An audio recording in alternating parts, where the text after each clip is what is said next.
سیاسی مخالفین کے خلاف مقدمات درج ہوئے، یہ سارے کے سارے وہ وہاں سے یہ جنریٹ ہوتی رہی ہیں خواہشات اور احکامات۔ تو اسٹیبلشمنٹ کے سیاسی معاملات میں مداخلتیں اداروں کو مفلوج کر دیا، اور واقعتاً ایسا ہوا، اور سال 2023 میں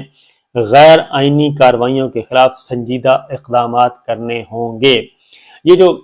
باتیں کی جاتی ہیں نا جی، خاص طور پہ یہ وہی جی ایچ کیو ہے جو باجوہ کا تھا، اور یہ سارا الزامات عائد کرنے کیے جاتے ہیں، یا ایزیوم کر لیا جاتا ہے کہ یہ ویسا ہی ہوگا جو کچھ باجوہ صاحب کر کے گئے، اور اسی پالیسی کو کنٹینیو کرنا ہوگا۔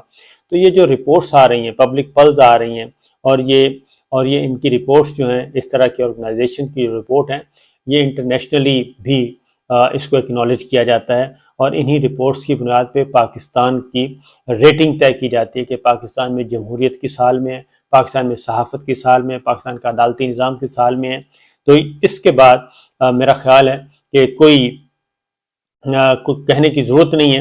کہ ہماری جو موجودہ لیڈرشپ ہے، ملٹری لیڈرشپ اور اسٹیبلشمنٹ، ملٹری لیڈرشپ کا میں پہلے کہوں گا کہ ملٹری لیڈرشپ کی پہلی رسپانسبلٹی یہی ہے کہ وہ اس سارے معاملے کی نفی کرے اور اس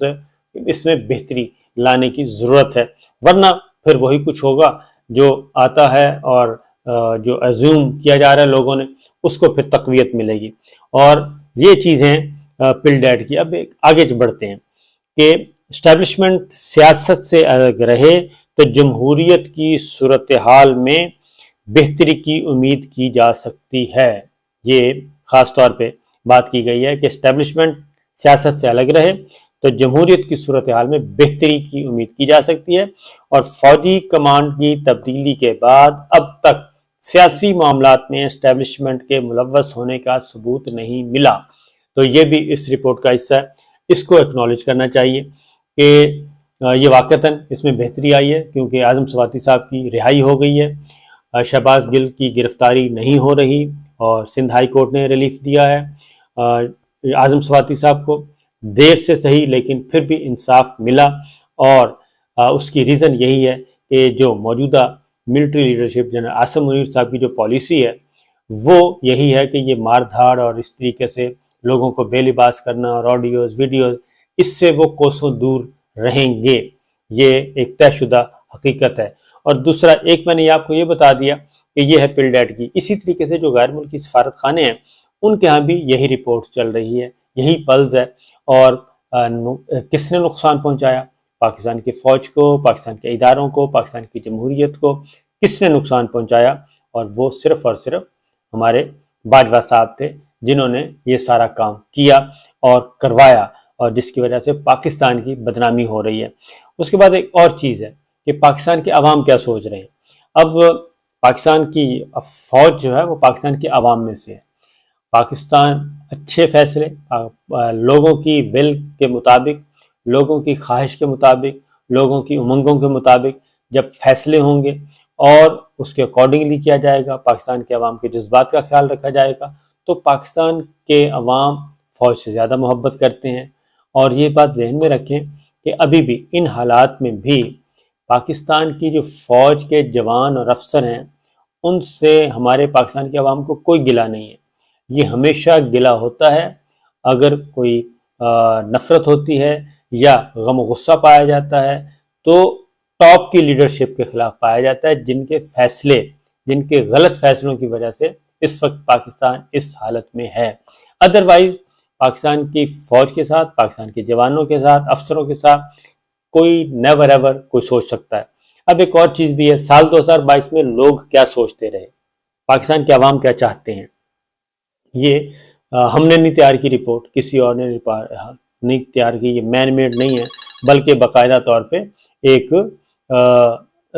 طے شدہ ایک طریقہ ہے۔ میں آپ کو بتا دیتا ہوں، سال 2022 میں پچھلے سال میڈیا کو کتنا دبایا گیا، اور خاص طور پہ کس میڈیا کو دبایا گیا؟ اے آر وائی کو، بول اس کے بعد اور پہلا نمبر A R Y. A R Y کے خلاف تو آپ تصور نہیں کر سکتے کہ کیا کچھ نہیں کیا گیا، آپ کے علم میں سارا کچھ، لیکن پاکستان کے عوام یعنی کہ اے آر وائی نے سب سے زیادہ ریزسٹ کیا، اور ریزسٹ کیا کیا؟ انہوں نے اپنی جو ایک زمین پہ جو چیزیں تھیں وہ دکھائیں، اور اس کو دکھایا، لوگوں کو، عوام کو دکھایا، ان پہ کتنا بار آیا۔ 1 مہینے کے لیے ARY کو بند کیا گیا، شہید ارشد شریف ہو گئے، میں ادھر بیٹھا ہوں اور ابھی تک مصیبتوں کا شکار ہوں، اور عماد یوسف جو ہمارے ڈائریکٹر نیوز تھے، وہ ان کو بے لباس کیا گیا، ان کو گھر سے اٹھایا گیا۔ خاور گھمن بیورو چیف، ان کے خلاف مقدمہ درج، عدیل راجہ کے خلاف مقدمہ درج، سلمان اقبال صاحب ان کے خلاف مقدمات درج، پتہ نہیں کیا کیا نہیں کیا گیا، ٹھیک ہے جی۔ ARY کو بند کر دیا گیا، تو یہ سب کچھ کیا گیا، اور اس کے باوجود اب ہو کیا رہا ہے، یہ جو سچویشن ہے، آپ رپورٹ کو خود دیکھیں گے۔ اب سال 2022 میں کون سا ٹی وی چینل کتنا دیکھا گیا اور کتنے اس کے ویورشپ بڑھی، وہ حیران کن ہے۔ یہ ARY جو ہے، اس میں آپ حیران ہوں گے کہ ARY کی ویورشپ سال 2022 میں 117% بڑھی ہے، 117% بڑھی ہے۔ سال 2021 میں 4.490، ٹھیک ہے جی، یہ نمبر تھا، اور ایئر 2022 میں یعنی کہ سال 2022 میں 4.49 جو ہے وہ بڑھ کر ڈبل نہیں ہوا، اس سے بھی زیادہ ہو گیا، یعنی 9.756 ہو گئی ہے اس کی، یہ نمبرز آئے ہیں۔ تو اس سے آپ اندازہ کر سکتے ہیں کہ ویورشپ میں اضافہ ہوا۔ اب جبکہ جیو کی ویورشپ میں 97%، اور اس کے بعد جو ہم نیوز ہے اس کی ویورشپ میں 82%۔ اب یہ، اور جو سما ٹی وی ہے وہ صرف 27% پہ رہا، اور دنیا ٹی وی 51% پہ رہا، اور ایکسپریس جو ہے وہ 12% پہ رہا، اور اس کے یہ ہے ٹوٹل نمبر۔ تو 117% جو ہے وہ ARY کی ویورشپ بڑھی ہے۔ تو یہ ہے لوگوں کی رائے اور لوگوں کی مرضی اور لوگوں کی منشا کہ وہ کیا پسند کرتے ہیں اور کس چیز کو پسند کرتے ہیں۔ اور ARY کی ویورشپ کیوں بڑھی ہے؟ وہ اس لیے بڑھی ہے کہ ARY نے تصویر کا دوسرا رخ دکھایا، جبر کے باوجود، استبداد کے باوجود، اور شکنجوں میں مقدمات کے باوجود، گرفتاریوں کے باوجود، بے لباس ہونے کے باوجود، اور شہید ارشد شریف کے شہید ہونے کے باوجود جو تصویر کا دوسرا رخ ہے وہ دکھایا گیا، اور اسی لیے یہ سارا کچھ ہوا۔ اور جبکہ پاکستان کے عوام اس کو پسند کرتے ہیں، پاکستان کے عوام نے وہی دیکھا جس پہ بین کرنے کی کوشش کی، اور پاکستان کے عوام ابھی بھی عمران خان اور PTI اور ان کے ساتھ جڑے ہوئے ہیں۔ تو بہتر، اب اس سے آپ اندازہ کر سکتے ہیں، غیر ملکی سفارت خانوں کے پاس بھی یہی اعداد و شمار ہیں، ہمارے پاس بھی یہی اعداد و شمار ہیں، آپ کے پاس بھی یہی اعداد و شمار ہیں۔ تو پاکستان کے فوج کو اور پاکستان کے عوام کو ایک ہونا چاہیے اور ایک دوسرے کے قریب ہونا چاہیے، نہ کہ جو پاکستان کے عوام سوچتے ہیں بالکل اس کے الرغم سوچا جائے۔ اور اس کی ریزن کیا ہے؟ اس کی ریزن یہ ہے کہ پاکستان کے عوام کو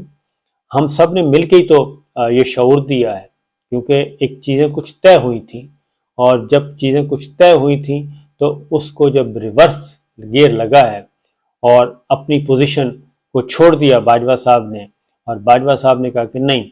وہ جو پرانا جو کچھ لکھا ہوا تھا وہ تو سارا ترک کر دیا جائے، اس کو صفحہ ہستی سے مٹا دیا جائے، یہ نیا سبق ہے اور یہ نیا منشور ہے اور یہ نیا پلان ہے، اور اس کو اب آگے بڑھایا جائے گا۔ اور وہ جو مراسلہ سرکار جو ہے وہ آ گئی، تو لوگوں نے اس کو قبول نہیں کیا، اس کے باوجود کہ باجوہ صاحب اس اقدام سے پہلے باجوہ صاحب کی عوام میں پذیرائی تھی، عوام ان کو پسند کرتے تھے، اور وہ اس لیے پسند کرتے تھے کہ باجوہ صاحب صحیح راستے پہ تھے۔ اور جب انہوں نے غلط راستے کا چناؤ کیا تو پاکستان کے عوام نے بھی اپنا راستہ بدل لیا اور بتا دیا کہ جناب ہم یہ کام نہیں کر سکتے، اور ہم جو آپ فیصلہ مسلط کرنا چاہتے ہیں وہ ہمیں قابل قبول نہیں ہے۔ تو باقی انشاءاللہ، کیونکہ اس میں بھی یہ کہا گیا ہے، جو میں بات کہتا ہوں تو لوگ پھر تنقید بھی کرتے ہیں اور بعض اوقات وہ گمان بھی کرتے ہیں، جب میں یہ کہتا ہوں کہ تبدیلی آئے گی اور نئے آرمی چیف جو آئے ہیں، نئی ملٹری لیڈرشپ، یہ ممکن نہیں ہے کہ باجوہ صاحب کے کنٹینیو کریں باجوہ صاحب کے معاملات کو، پاسبل نہیں ہے۔ اور ظاہر ہے ایک تبدیلی آنی ہے، آہستہ آہستہ آنی ہے، اور تھوڑا سا ٹائم تو لگے گا، لیکن یہ ممکن نہیں ہے کہ پاکستان کے عوام 22 کروڑ عوام ایک سوچیں اور پاکستان کی فوج اور پاکستان کی ملٹری لیڈرشپ کچھ اور سوچے، یہ ممکن نہیں ہے۔ اجازت دیجیے، اللہ حافظ۔